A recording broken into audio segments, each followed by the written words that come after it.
Hey folks, I hope you had a great week this week. I am going to make a few videos. This first one is going to be introducing the new unit, and the second one is going to be going over how to annotate for the annotations that you're asked to do this week. So the first video will go over the new content. If you go to content, if it's not here in the center of the screen, you can go to Unit 2 over here on the left, and it should show up for you. Just like in Unit 1, the Unit 2 schedule appears at the top here. We'll be going through weeks 5, 6, and 7 for this new unit with a final draft due on March 1st. So that's the schedule of events.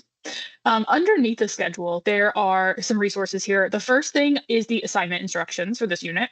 The second and third file here are the two articles that you're going to be asked to compare in your essay. And then the final thing is a link to organization options, so how you can organize your essay once we get to that point.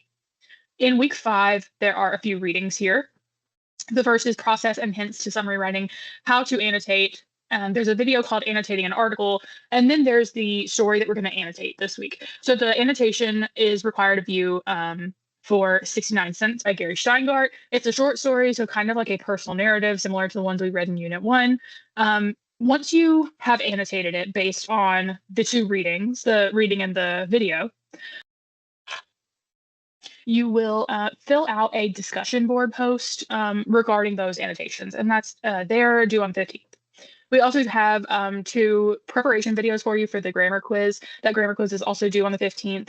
And then there are two readings that you can read and annotate. You will not be required to turn in those annotations. They're just for you personally to work towards the essay with, because these are the two articles, the case against torture and the case for torture, are the two articles that we're going to be comparing in the Unit 2 essay. So the first thing I want to show you, so these slides that I'm about to go over offer some insight into what the difference is between comparison and summary, so that when we start to work on summarizing and then comparing the articles for this unit, you'll know the difference and how to approach both. So let me start the show. Okay, so first of all, what is a summary? A summary is a concise, objective restatement of the main ideas, key points, and essential themes of a longer work in one's own words. So that's the important part of summary. One is that it is shorter than the original work. And the second thing is it is in your own words so that you can come back to it and see the meaning of the piece, the main ideas of that piece without having to read the whole thing again, right?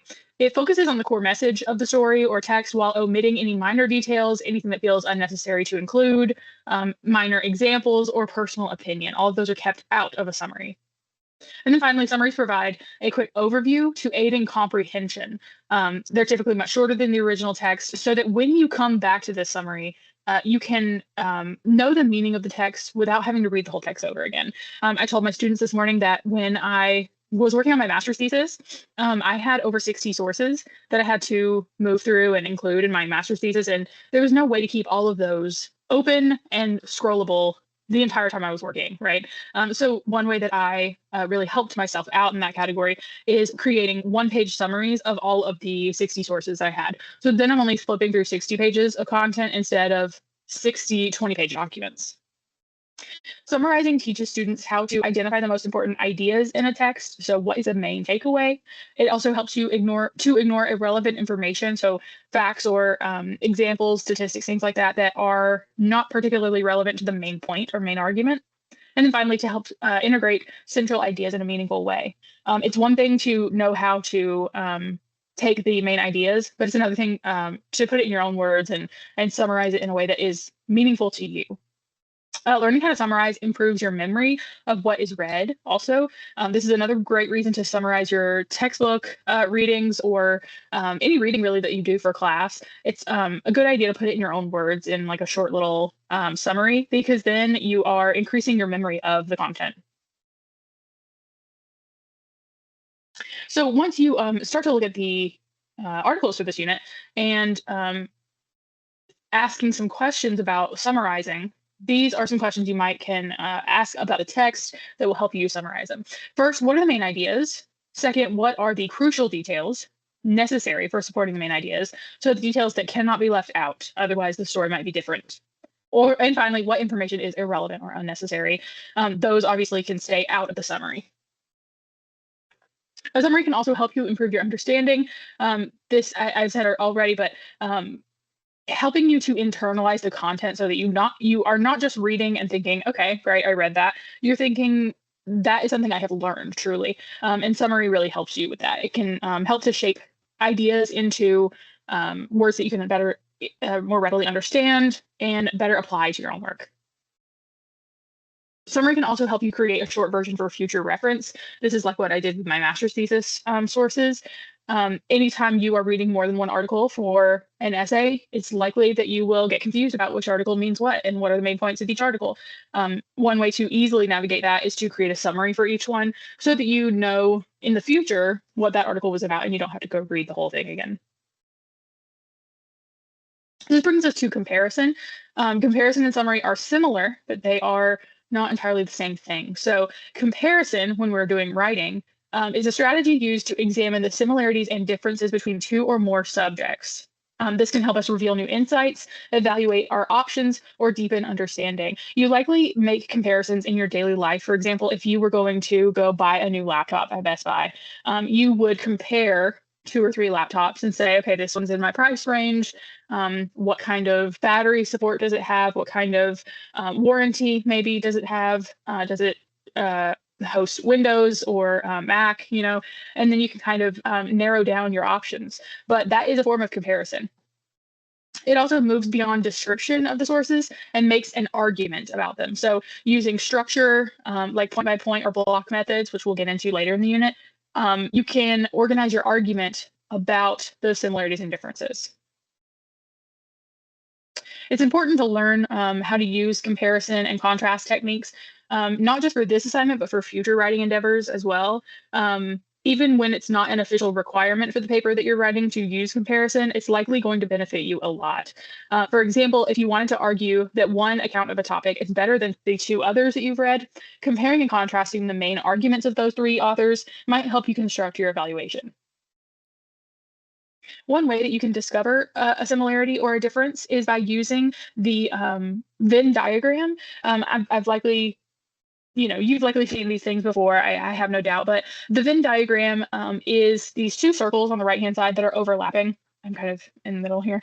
To make a Venn diagram, you just draw two overlapping circles. The section in the middle, so in this case, the purple section, is the section of things that both items have in common. So that's why they are in the overlapping section. This is a simple example using two pizza places, and I'll let you read over those. But this can really help you narrow down some things, especially if you are looking for one thing in particular. For example, if you are looking for some place that delivers pizza, only one of these stores delivers, right? And it's Amonti. So if you were looking for delivery, this comparison would really help you narrow down your options. This is another way you can make similarities more apparent visually. This is a chart, the chart method. A chart is a good idea if you are trying to compare more than just two things. So in this case, we're comparing Peppers, Amonti, and Papa John's, all pizza places. These charts can help you also give more specific details about the criteria you're looking for. So instead of saying a place has delivery or doesn't, maybe you could even say a place has delivery on DoorDash versus a place having delivery from the store itself. You could also look at the prices more closely. Instead of just saying mid-range, you could say, like $10 for a pizza versus $20 for a pizza. And you can get a bit more detailed in your information here. When comparing two pieces of writing, like we're going to be doing for this unit, here are some things you can ask yourself. First, what are their titles and what do they describe or depict? The titles of the articles for this unit are both very clear in what they are arguing for or against. So that can really help you remember which one is which. Another question, what is their tone or mood? How do they confront the topic at hand? Is it nonchalant? Is it lackadaisical? Is it approaching it in a humorous way? Is it approaching it in a serious way? Those questions. You can also ask who created them, why were they created, or why do you think they were created as they were? So who created them? Who's the author? What experience do they have? When were they created is a great question. It can be a very important analysis to see what year and at what time period things were created because things change over time very quickly.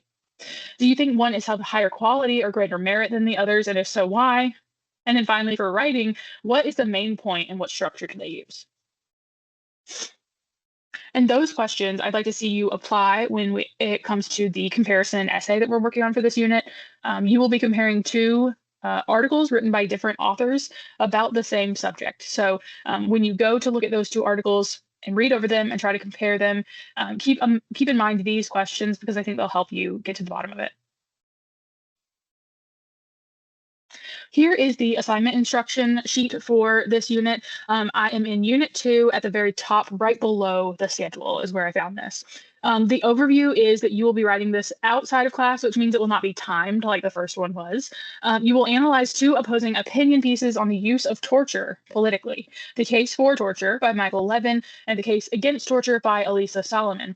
Your task is to compare how each writer presents their argument, including the main points they use, their use of examples, their approach to organization, and their appeal to audience. After or while comparing these two texts, you will also evaluate which article you found more convincing and explain why. I want to be clear that this does not mean you will say, well, this person's against torture and I'm against torture, so that's the one I think is better. You are evaluating which one proves their argument more soundly and which one is more convincing based on their argument and their examples. This assignment will help you practice close reading, summarizing, and thoughtful evaluation of argumentative writing. You will be using the skills of summary, comparison, and critical thinking. Here are the objectives or the SLOs for this assignment: summarizing central claims, identifying and explaining similarities and differences, comparing style, tone, examples, and organization methods, evaluating which article you find more convincing or persuasive, practice using transitions and clear organization, maintaining all aspects of a strong academic essay, like specific examples, well-developed paragraphs, and thesis statements. And then finally, we will work on practicing proper citation.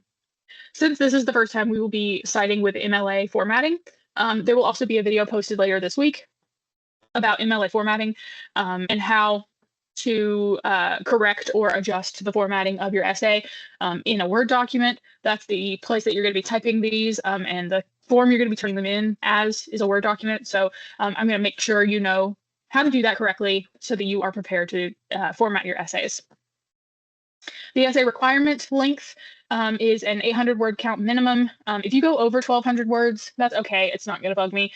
Just make sure you're shooting for that 800 at least. The format, of course, is MLA formatting. You are only required and only allowed to use the two assigned essays that I have given you. You are not allowed to use any other outside sources. And obviously, you're not allowed to use any generative AI of any kind. The point of view for this essay could be a mix of third person and first person. For example, you'll want to use first person when you say things like, I found blank's argument to be more persuasive. But you might want to use third person when comparing the examples of each article. For example, Levin uses persuasive arguments when he says this, versus Elisa Solomon makes good points when she does this, right? That's in third person. And then finally, you'll need MLA in-text citations and a works cited page, which I will go over later this week. All right, that's enough for this video. Please let me know if you have any questions when it comes to the assignment, the readings, the requirements, and I will be in touch with you shortly. Bye.